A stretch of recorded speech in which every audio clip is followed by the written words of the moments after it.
My name is Ann Francis. I'm a third-year seminary student at Unity Village. I'm originally from Richmond, Virginia, and I do plan on going back to the East Coast when I'm done because I have 3 grandsons, 8, 6, and 3. 1 granddaughter, I think about 3 months, and 2 on their way. They'll be here in June. So if that's not a good reason to go back, and there are 22 churches in Virginia, so surely I can find one that would want me. And I thank you. It is my blessing to me today that I'm here serving you. What a joy it is to go around Unity and see the different churches and get the feel for the energy and just know this movement is growing every day past any preconceived ideas of what it should be. It's just going to keep moving and moving because this truly is a wonderful message of our oneness, the ability to be present to ourselves and see the Christ in others also. How awesome is that? I was an LUT first, so I will tell you I'm a metaphysical junkie. If anyone doesn't know what that is, that's when we take the Bible and other things and we metaphysically interpret it. We interpret it to apply to our life as we see it right now. Now, I was raised Catholic, and I didn't really get into the Bible much. It was up on a shelf, and when I found out we could put each story and each character to some part in my life, all of a sudden it came down off the shelf and it became a usable tool. So today I want to talk to you about the Mighty Three. Now, that's not the Mighty Three listed in the Bible. That's just my Mighty Three. When Jesus would go off, while he was on his ministry, he would go off to the mountaintop and pray often. And several times he took what I refer to as the Mighty Three. He took Peter, John, and James with him. And then eventually he would let them go and he would go off totally by himself to become centered in the presence of his oneness, to hear his guidance, to get his inspiration, to get that meaning of what he knows was his to do. Now the 3, Peter, John, and James, are faith, love, and wisdom. Those are my Mighty Three. No matter where I go, if I can take faith, love, and wisdom with me, I have it made. Now, faith is the ability to perceive and believe that which we might not already see, even to the contrary of what is evident. Where we place our faith is what we put our energy in, which is what grows. Faith is always at work. We have just the opportunity on what that looks like for us in our lives. And then there's love. That is the unifying, harmonizing power in this world. Love. Love by itself just loves. It knows how to do nothing else but love. When I was out in SEE classes in front of Paul Hasselbeck, if you've ever been in front of him, just embraces metaphysics. And he said, love by itself really isn't real good. Love with wisdom is what you need. Because love just loves, and sometimes that can get us in some sticky situations. But if you put wisdom with that love, you know from your heart, your guidance on what that love inspires you on how to show up today. So love and wisdom are partners. James and John were brothers. Wherever there's love, take your wisdom with you and go forward in faith.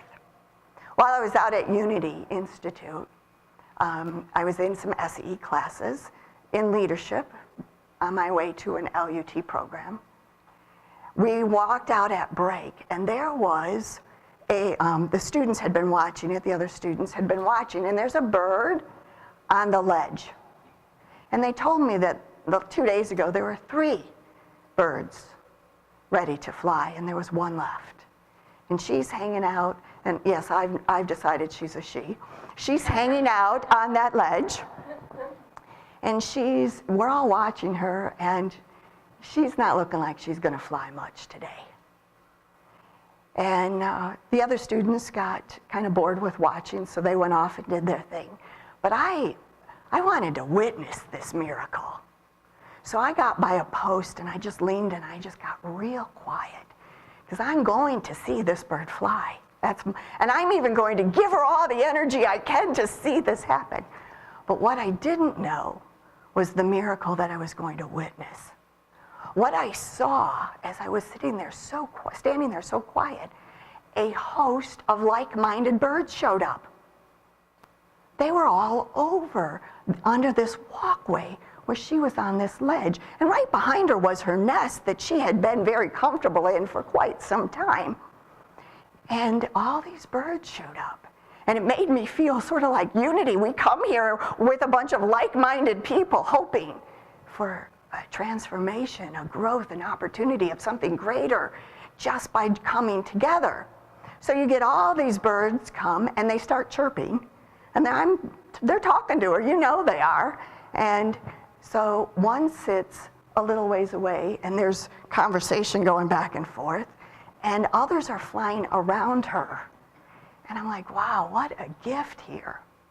Well then, one showed up with food in its mouth and flew over the top of her head, out of reach. You saw that little bird reach her little body up, stretch her neck. You know she's getting hungry. You know it. But they're not going to feed her. Because the wisdom in that moment said, no, she's going to have to get a little uncomfortable to get off of her ledge. Wow. So my feeling is they loved her that much. And they had hope, which is the parent of faith. They had hope that she would get off that ledge. Now, unfortunately for me, I had to go back to class. And I didn't see it, so I went back for my hour class, and I came back during break, and she was gone. Now, my end of the story is she flew. I believe she flew. I believe that she was moved by the love of the community, the wisdom of not to keep fulfilling her needs in that moment, and eventually she stepped out in faith to fly. And I believe that she did. And there was no signs that she didn't, and this is my story, so there we have it. I think she flew that day. And I went back, and how many times have we been given stuff so easily that we're not uncomfortable and we don't step off that ledge? And then how many other times does somebody literally push us off the edge and we're free floating and we're going to have to start flapping our wings, or we're going to, and we do. And I truly believe it's the wisdom and the love combined that gives us the ability to show us how we want to act today. Show us how we're to help serve others. And then internally, it's our faith. I can have all the faith in the world in you, but until you embody it, nothing in your life's going to change. Faith is truly a personal thing. And I once heard we have faith all the time at work. Do we have faith in failure or faith in success? It's the same faith working in our life. Where do you want to put your energy? Where do you want to show up today? So I choose to put my faith in God. I choose to do what Jesus did and go off from the crowd, taking faith, love, and wisdom, and eventually leaving that to go into the total silence of the moment and connect to my source, which is what will feed my wisdom so I can come forward and be what I want to be. So a couple years back, I had the wonderful opportunity, and I do need water. 2 days ago, I had laryngitis. I didn't even know if I was going to be here. I was squeaking, and I'm like, God, I am going to speak Sunday. A couple years back, I had the privilege of going with my daughter to see Carrie Underwood. I don't know if anyone knows her. She is a country singer. She was on American Idol. She won, and she's just kind of taken the country music world by a storm, and also has crossed over numerous times. And I had the joy of watching her. And yes, she's my youngest daughter's and mine, one of our favorite, and she just gives a wonderful performance. And she said that she really didn't show up for that competition because she thought she was going to win. She just didn't want to go on to college at that moment. But she had a love of music that was not stopping. And she showed up in that presence of that love. And she had faith, at least enough to show up and give it her best shot. And she won. And the wisdom piece that she shared when she was in that concert was all of this came around her. And I can just imagine you win, and you got record deals and you got this and everybody wants you to sing your record. I can just see this flood of energy coming at you, coming at her in that moment. And she talks about how she actually stepped back from it, all of it, and left it for a moment or two. And in that moment she said, how do I want to show up? What do I want to give? What is mine to do here? Now, regardless of what her faith is, she used the wisdom, the discernment, the right judgment. She evaluated the situation. She was using her love of her gift of music. The faith that got her in that moment, whether it was just because she didn't want to go to college, there was something still moving her forward that at some level she must have accepted that she could possibly win here. But she stepped back because she needed wisdom of the moment. Now, her very first song was Jesus, Take the Wheel. Just think about what she's claiming in her profession. Now, regardless of what her Christian background is, for us, what she's saying is, the Christ I am, the power and the presence of God that is evident within me, expressing uniquely as me, is going to put that in the center of my career.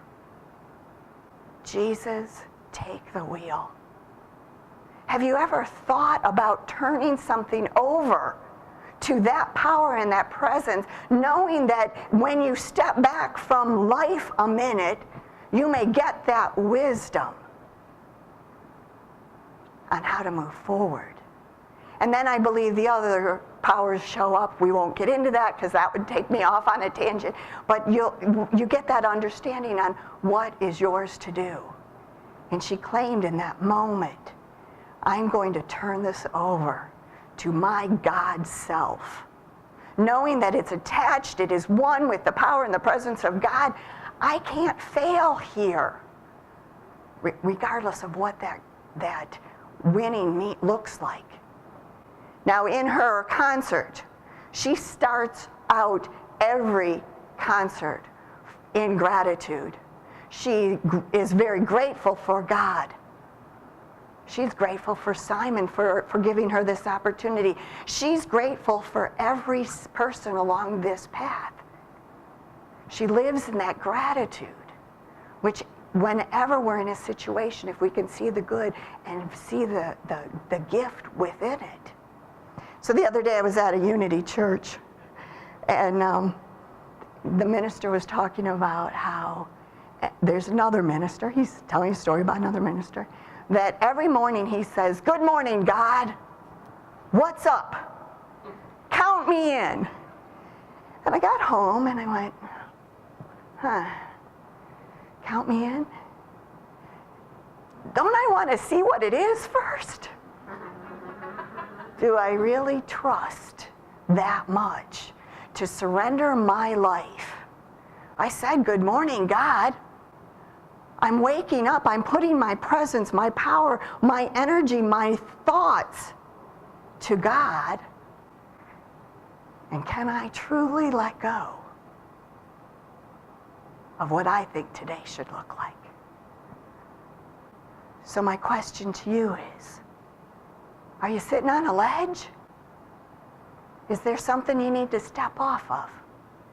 Maybe put some flight to it. Trust? Can you feel within you where you place your faith? Is it on a presence and a power of God, knowing it's always moving you forward to realize a greater sense of itself, which is goodness? Can you be there?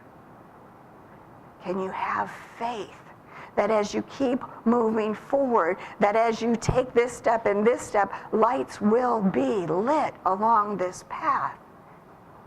And can you go inside and feel the ever-present wisdom when you get to crossroads on which one's yours to take? Can you be in that? Can you say today, good morning, God, what's up? Count me in. Namaste.